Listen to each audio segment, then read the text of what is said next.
policies are making electric vehicle charging even more expensive. A question I get asked a lot, especially from government entities, is your hardware measurements approved? Background information. Measurement approval has to do with how accurate a device can measure units of power, kilowatt hours or joules. Utility meters are usually 99% accurate. This usually is a trick question because there is only one right answer to it, which is no. The answer happens to be obvious because no other electric vehicle charging company, other than utilities, has this certification. Only recently a few companies that were fueling this strategic chess move got certified in California. If you're wondering why I call it a strategic play, because it's extremely anti-competitive. I will explain later in detail. Since this is only happening in California now and lately being talked about elsewhere, it's not too late to stop the spread. That's why I've decided to write this article to unfold the truth behind measurement-approved products. Let's begin by analyzing why measurement-approved electric vehicle charging equipment is not going to help the end consumers.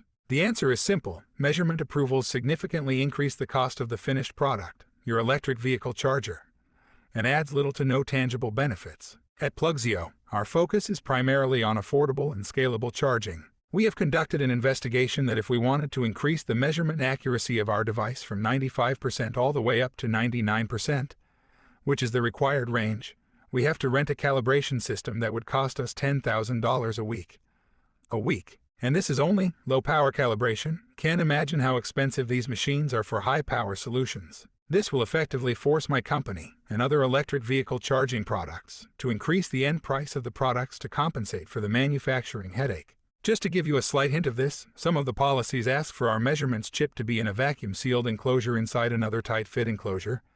Do you know how difficult and expensive manufacturing this is? All of this for what? $2 in potential savings per month in inaccuracies. So this policy is effectively forcing an increase in the cost of my product so the consumer can maybe save $20 a year. How does that make any sense? Note, remember inaccuracy is dynamic, so sometimes you are paying more and sometimes less. It may balance out at the end. This increase in the cost of electric vehicle charging is now being paid by tax dollars in the way of government-funded electric vehicle charging incentives and later on will be handed politely back to the end consumer. By then it will be too late to change anything. Why do large electric vehicle charging manufacturers support this idea? Two very important reasons. Number one, the measurement-approved electric vehicle chargers need to stay calibrated. That means every year a property is forced to pay a hefty fee to someone from the manufacturing company to come calibrate the machine. Electric vehicle charging manufacturers make a lot of profits collecting maintenance fees, and this just adds another repeatable revenue stream.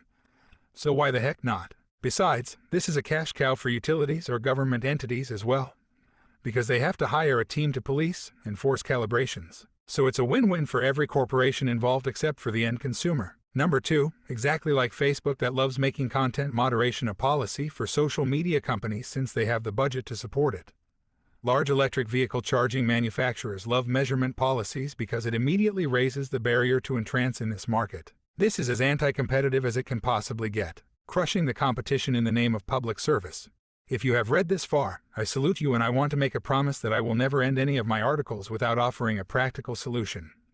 So here we go. So what's the solution? I completely understand that utilities want to maintain control of power and are trying to protect the end consumer from bad actors and black markets for power.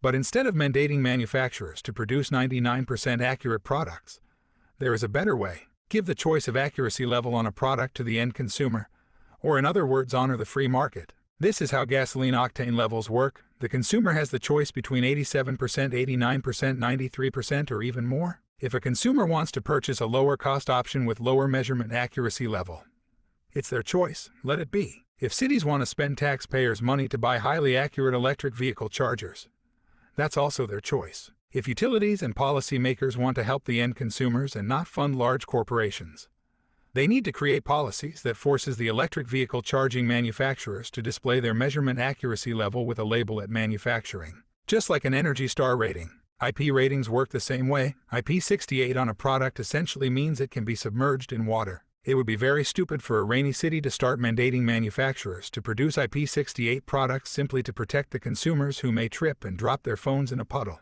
Measurement accuracy is very important at the utility level because minor differences can have significant financial ramifications which are out of consumers' control. But an electric vehicle charger is being purchased by an individual owner, so they must have a choice. Electric vehicle chargers are already too expensive. Let's not give corporations motive to make it even more expensive in the name of pointless measurement accuracy. Let's stop this madness. Please share this with anyone who can make a difference. I would love to hear your thoughts and comments.